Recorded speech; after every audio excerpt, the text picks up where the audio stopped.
Hello, my friends. I want to talk to you today about something that most everybody does not want to talk about, and that is hell.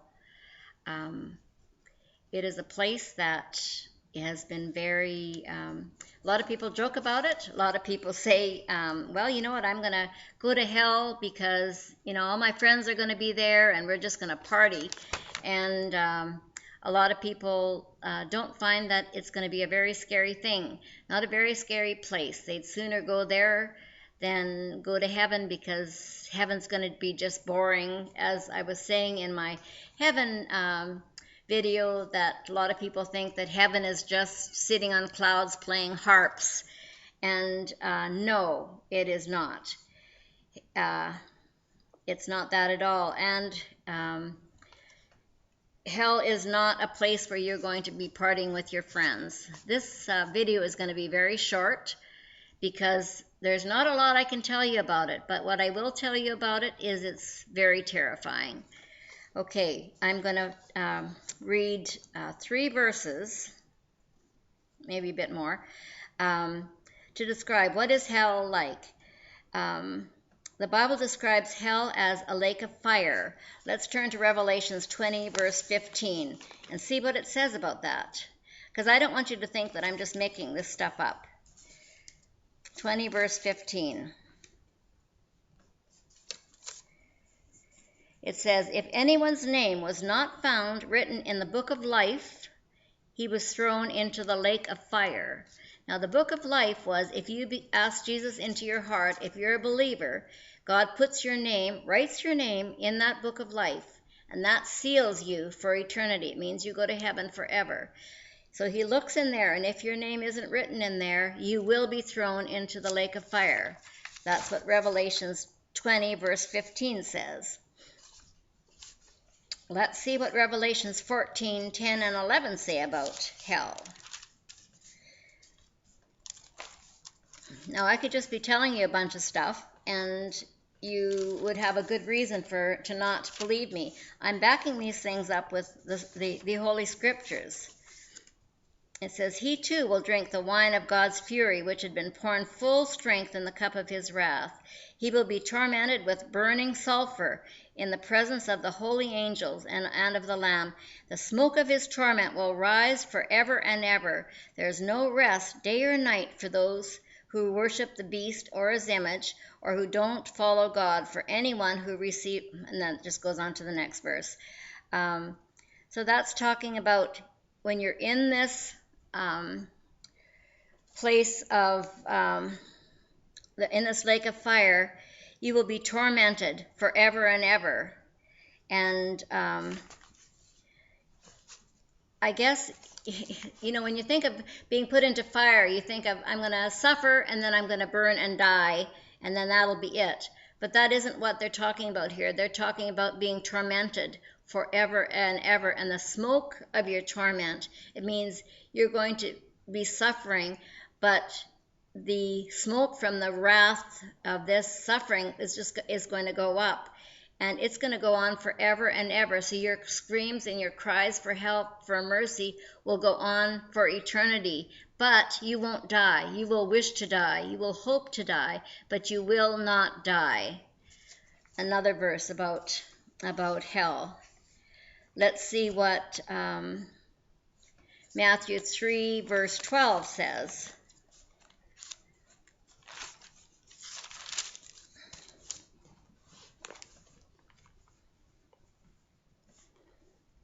It says, "His winnowing fork is in his hand, and he will clear his threshing floor, gathering his wheat into the barn, and burning up the chaff with unquenchable fire." Now, this is a word picture.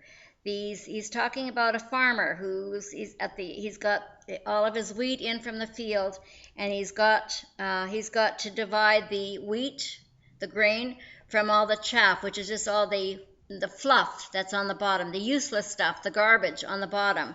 And so he takes the grain, and that is what he stores in the barn. And the rest he burns.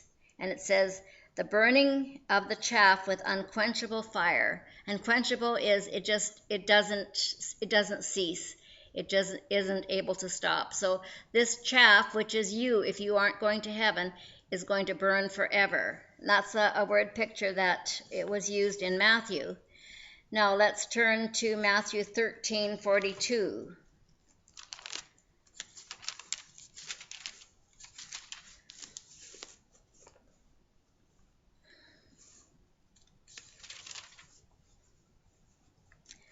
Okay, it says, they will throw them into the fiery furnace, where there will be weeping and gnashing of teeth. And then it talks about the other ones. So I'll read the verse ahead of time too. The Son of Man will send out his angels, and they will weed out of his kingdom everything that causes sin and all who do evil. They will throw them into the fiery furnace, where there will be weeping and gnashing of teeth. So gnashing of teeth is grinding of teeth. You know, when you're super stressed, you're like that. That's what they're talking about there. So when you're thrown into this fiery furnace, it's going to hurt, it's going to burn, and you'll be just crying and sobbing, and just, you're so stressed and so distressed, I guess is the word, so distressed. It calls it gnashing of teeth. And this is also going to go on forever. Crying and begging and gnashing of your teeth and burning in pain forever.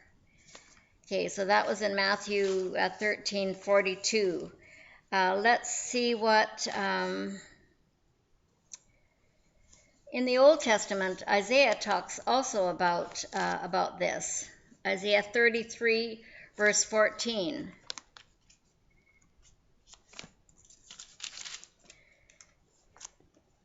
It says, the sinners in Zion are terrified, trembling grips the godless.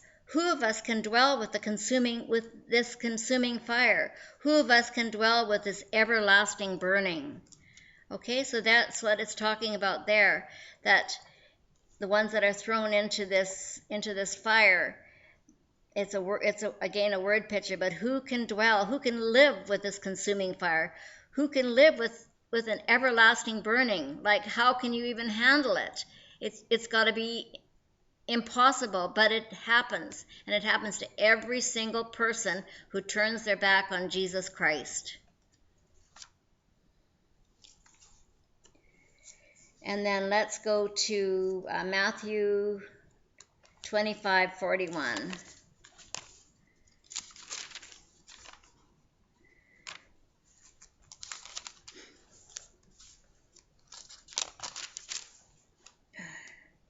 Then he will say to those on his left, depart from me, you who are cursed, into the eternal fire prepared for the devil and his angels.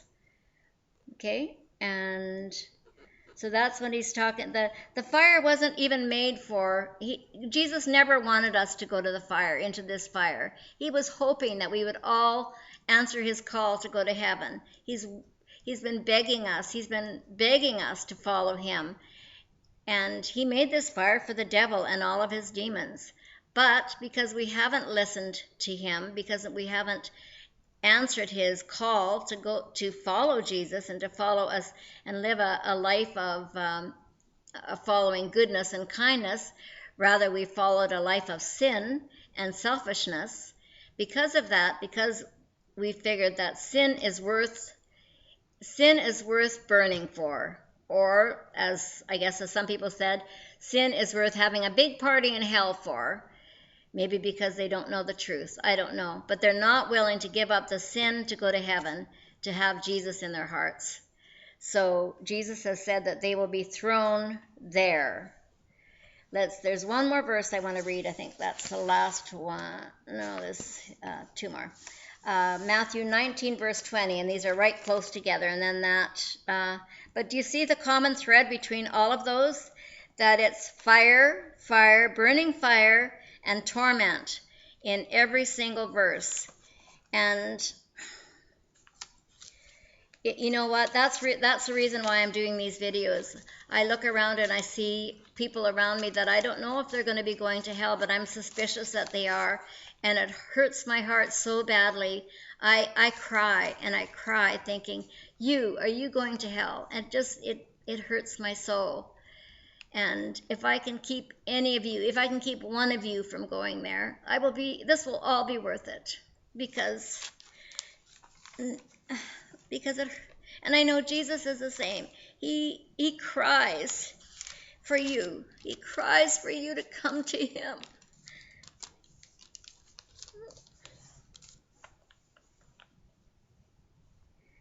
But the beast was captured, and with him the false prophet who had performed the miraculous signs on his behalf. And with these signs, he goes on to say some other things. And then with the two of them, they were thrown alive into the fiery lake of burning sulfur. Okay, so now with this, it talks about the Antichrist and his partner were also thrown into the lake of fire. And then in Revelations, it's going to talk about 21.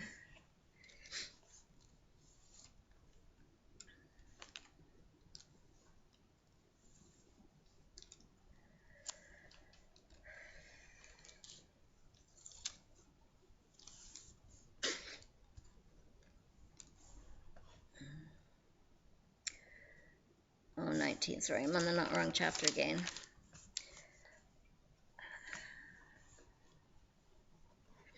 And the beast was captured, and with him the false prophet who performed the miraculous signs. And okay, I just read you that one, into the lake of fire. The rest of them were killed with the sword and with what came out of the mouth of the rider on the horse.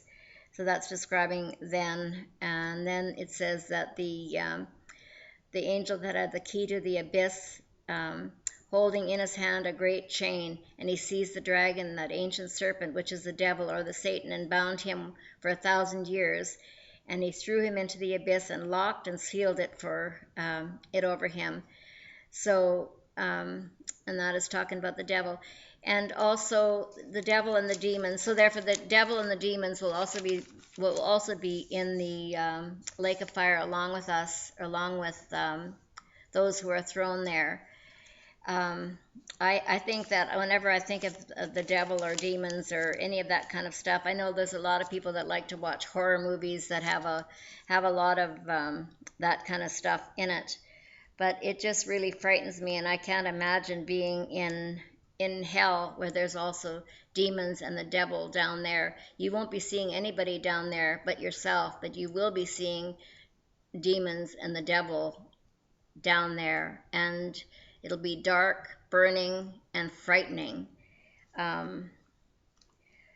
So anyway, I've just done a little bit, touched this, and I hope that I have shown you some truth about what hell is, that it isn't a place to party with your friends. Dear people, it is not anything like that. It is a place to avoid at all costs. Please think seriously about your life.